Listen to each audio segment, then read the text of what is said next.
You're listening to and such a short amount of time to do it in. We were really a Mamma Mia podcast. This episode of No Filter is brought to you by CommBank, helping victims and survivors of domestic and financial abuse achieve long-term financial independence.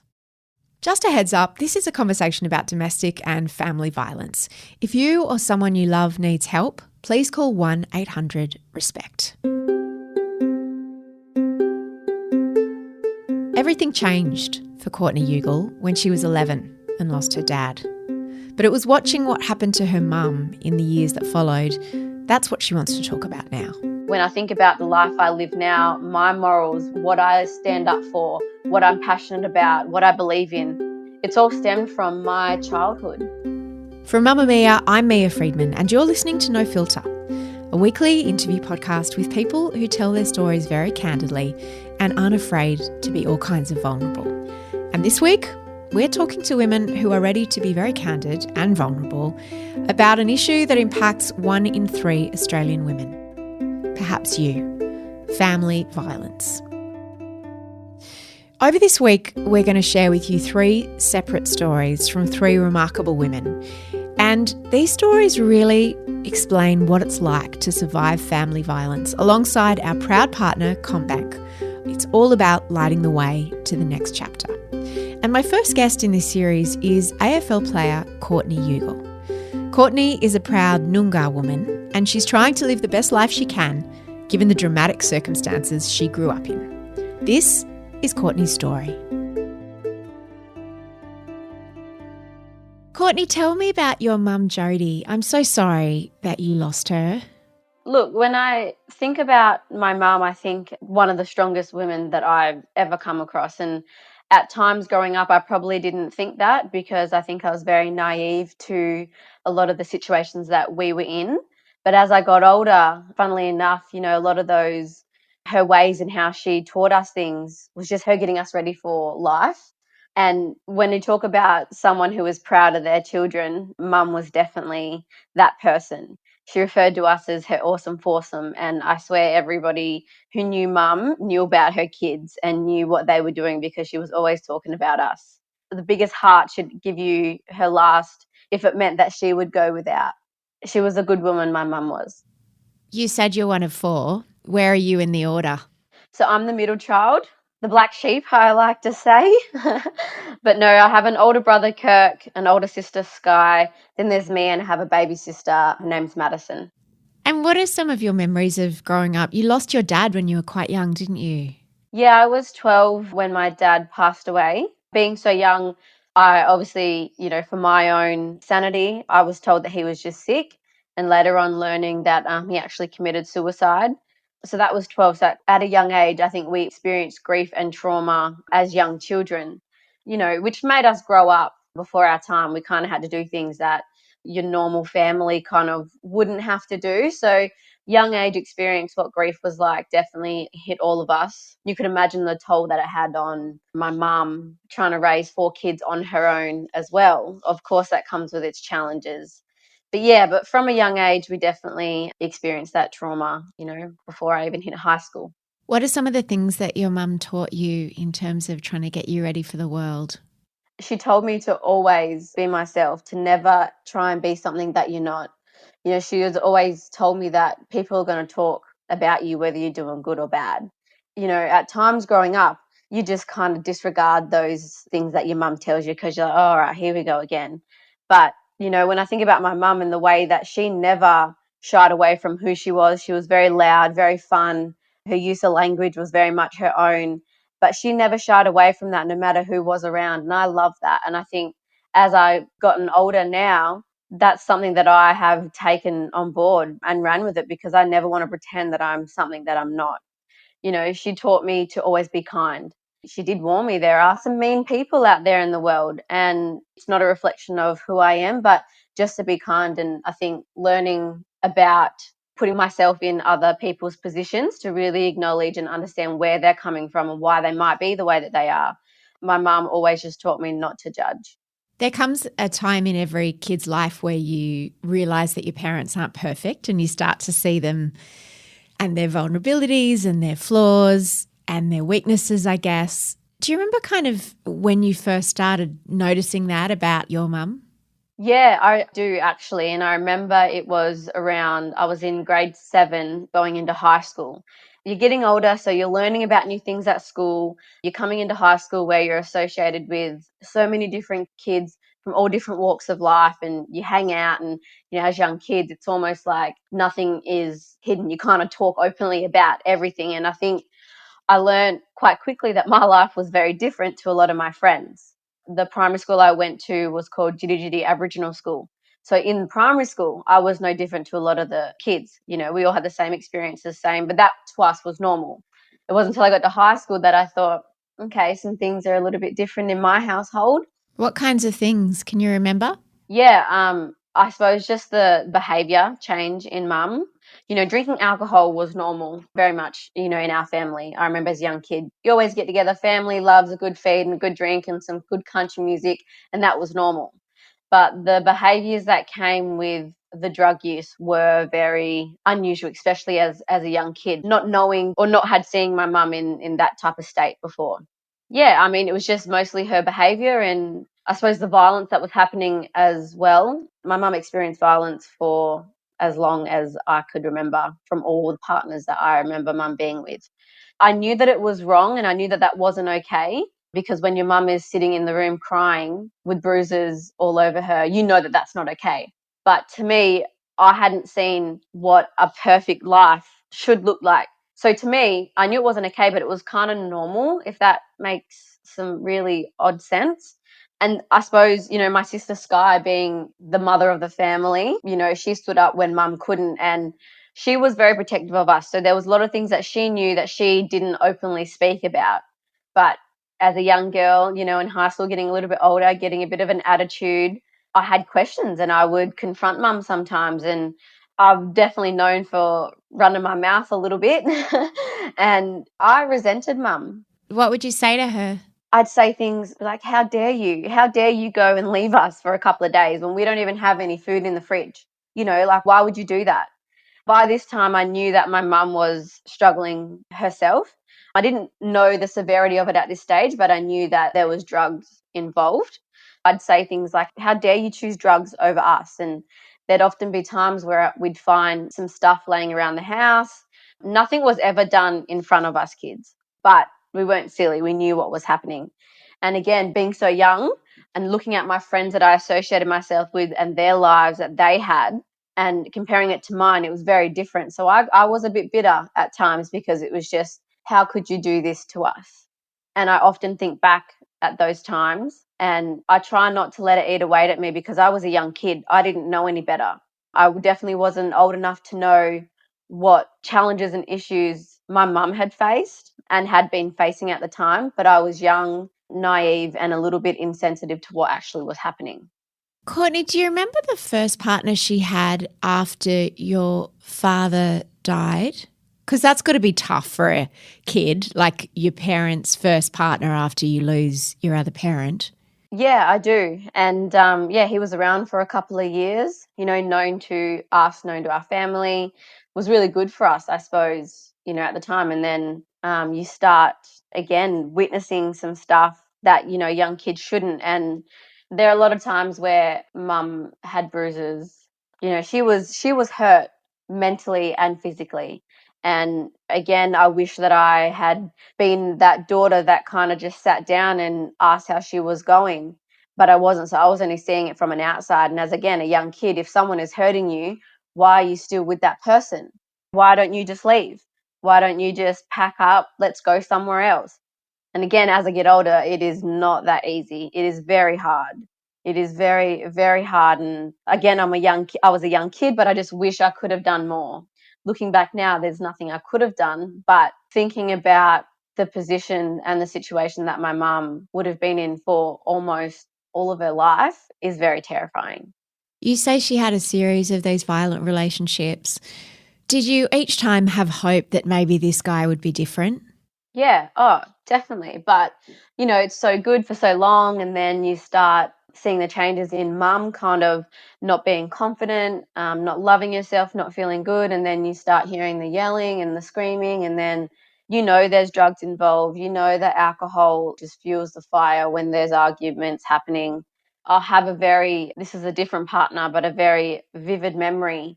And this is one that I don't talk about often because it was very scary.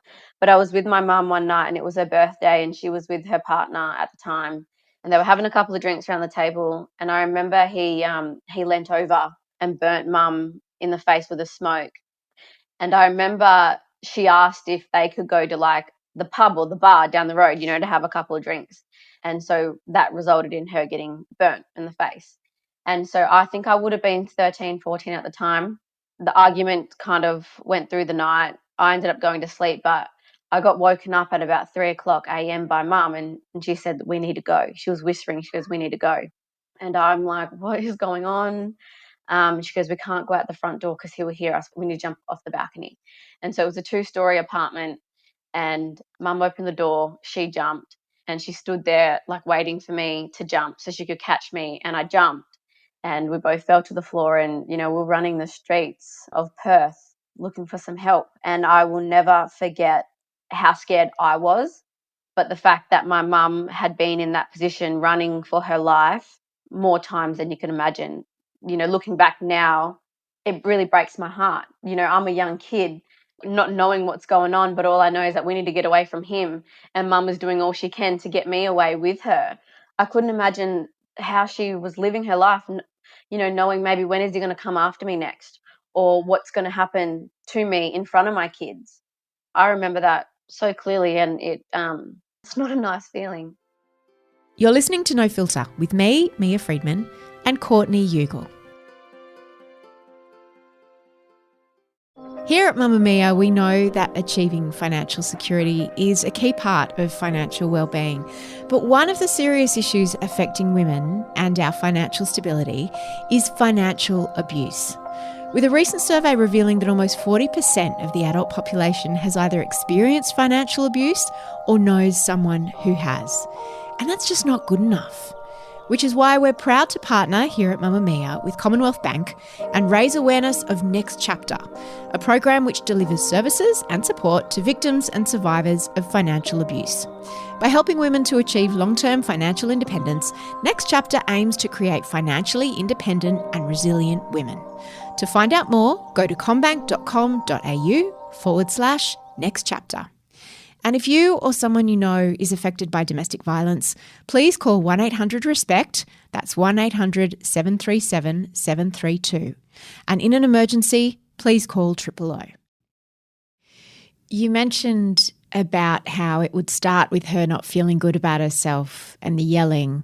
There's a lot of focus on domestic violence about the physicality of it, but in most cases, it doesn't start straight away with physical violence. Can you talk a bit about your memories of what you saw in her and how those interactions happened before the physical violence started? Yeah, I mean, like I said, like my mum had a heart of gold and when she loved hard.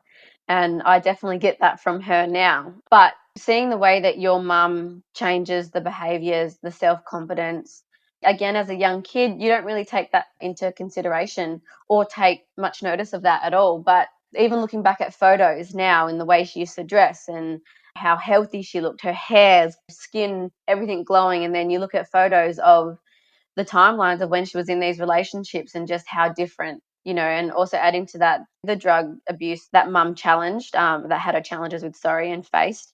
As her daughter, you knew, you see mum by herself when she's, sober, she's got all her kids there, her grandkids are around, loving life, and has nothing to complain about and just so happy to be there in the moment. But as soon as someone comes in and can take that all away from you by, again, that emotional and mental abuse, but imagine being told constantly that you're no good and, you're not loved or you're not wanted and you're not good enough. That takes its toll on anyone. And if this is happening to you years and years and years, what is that meant to do to someone's confidence, mental health, your well-being?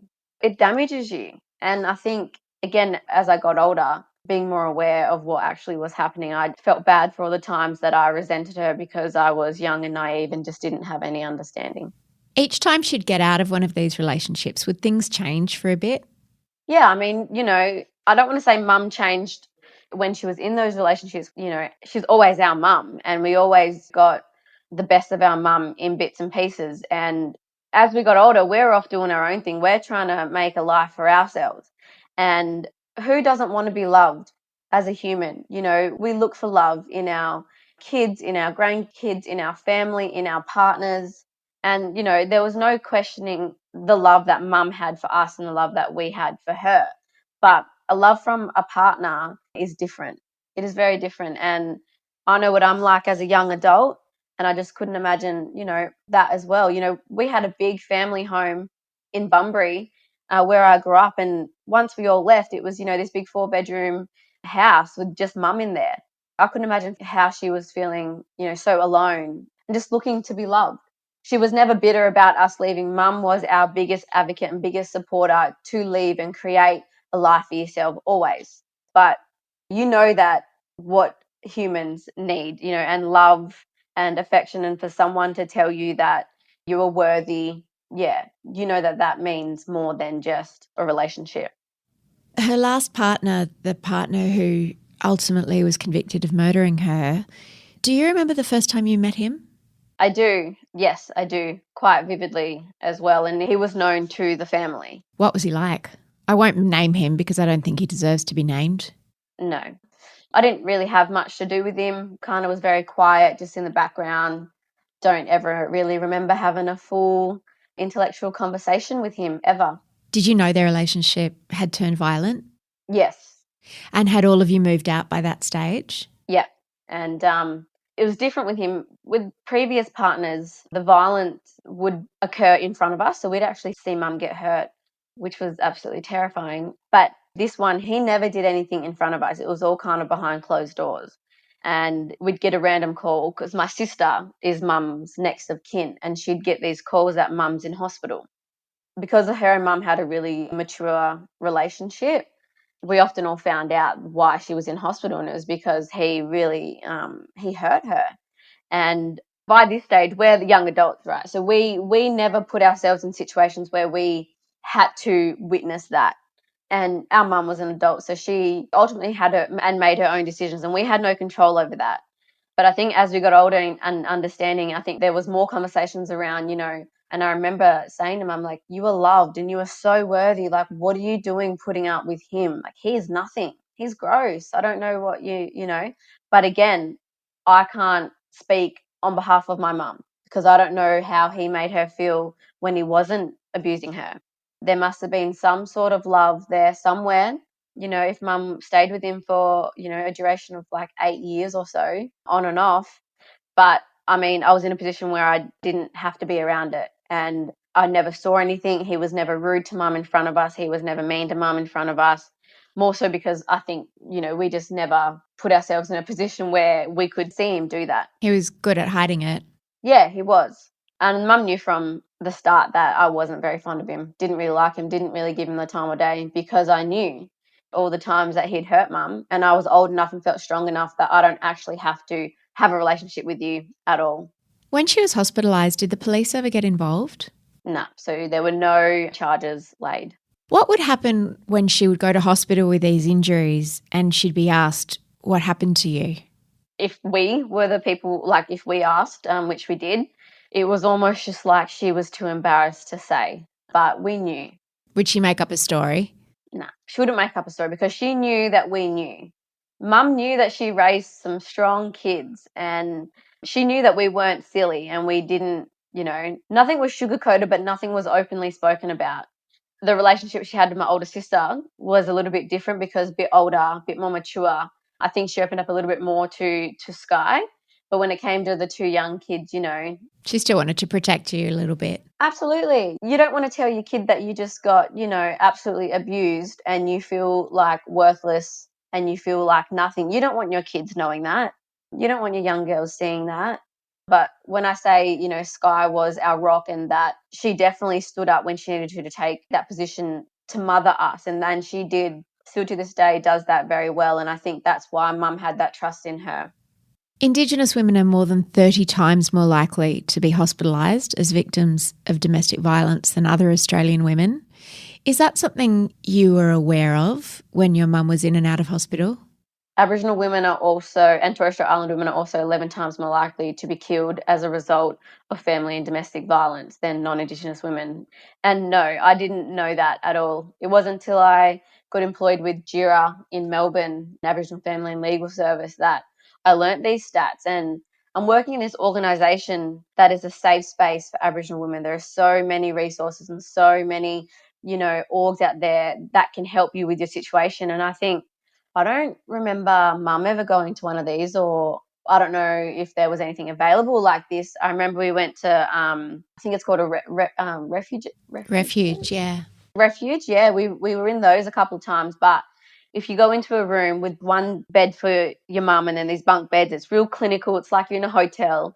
It doesn't feel good. You just, like, I remember us not staying there for as long as I think we were meant to. And it wasn't a safe space. And I didn't see any Aboriginal people, Aboriginal health workers coming to us in that environment being like, we got you, we understand, we know. Probably why Mum didn't get as much help as she, I suppose, needed. Not because it wasn't there, but because it wasn't easily available. Because when I was at JIRA working, I thought, if my mum had this, would her life have been different? And I was working with some really prominent, strong Aboriginal women that taught me a lot. And that's why it made my time at JIRA that much more special in a way, because of my own experiences. I just wanted to help and I wanted to work in that space and I wanted to create change or, help some young girl have the confidence to say no if something doesn't feel right and try and break that cycle from a young age. That's something I was passionate about. But did I know about these stats as a young girl, even as a young adult? No, I didn't. And it's really actually soul shattering, those stats. It's very scary. Did you have to unlearn a lot about what a healthy relationship looks like? I think because I had to grow up before my time and I saw a lot of what I didn't want in life, I think I grew this side of me mentally. Like, I knew what was right and what was wrong. I don't put up with anything now, even friendships, teammates. If something doesn't make me feel good, I'm not afraid to say something in the most polite way that I can. And then thinking about partners, I don't put up with anything. And Mum was very, very vocal about that, even as a teenager. You don't put up with anyone's shit.